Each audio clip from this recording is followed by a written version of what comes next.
YouTube or wherever in the future, put it in the chat.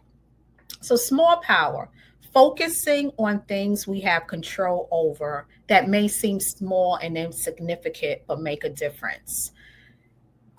When I was reading The Light We Carry, Michelle was talking about COVID and when it first happened and how it was impacting her emotionally.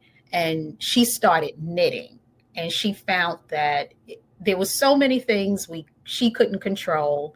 There was so much anxiety building in her that doing the smaller things, taking the smallest steps were helpful. So that is a lot of what this first topic is about. So when you get your book, you'll notice that she'll provide a description of it and then get into some prompts like, when have you noticed recently that you feel calm, grounded, or confident?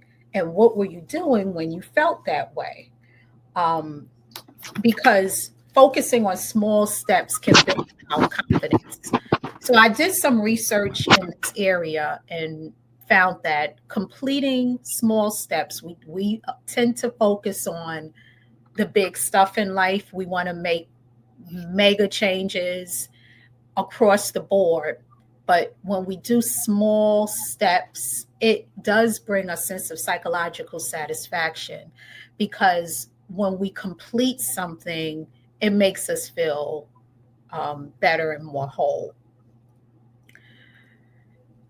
I wanted to share a story that what has been one of my small steps that has really impacted me.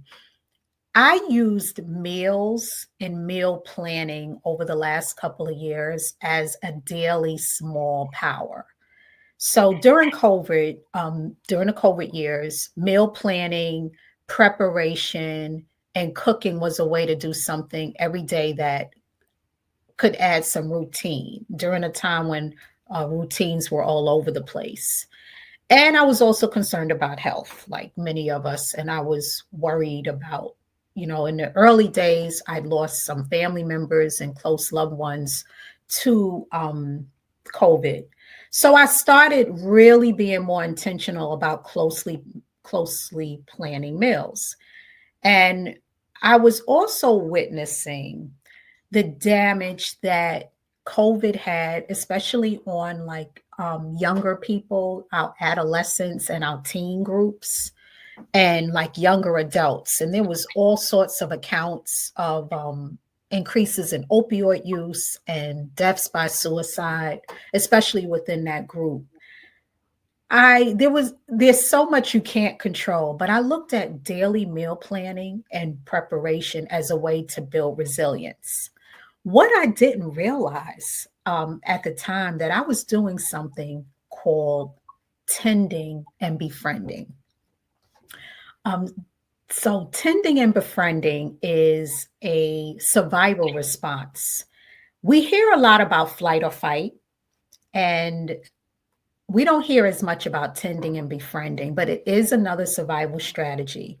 The first time that I heard it, I was listening to a podcast by that was a woman named Dr. Joy DeGruy.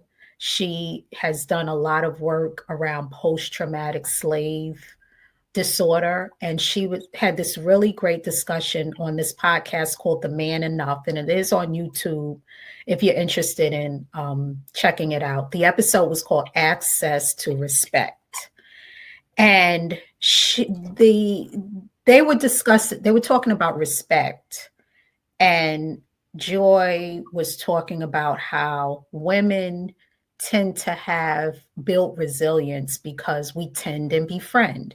So I said, Then I heard it in another instance. So I did some research, and it's refers to the instinct to look after younger, vulnerable children during a stressful moment. The concept is rooted in the idea that people, especially women, tend to connect during hardship. In other words, we go towards instead of against when life gets hard. we also deeply look after our offspring to ensure their survival. So that makes a lot of sense because I've seen in my own life and my mom's and different people that I know, especially women, where when times are hard, we just want to like circle around the vulnerable and circle around the children, but we also connect with one another. This is actually a great survival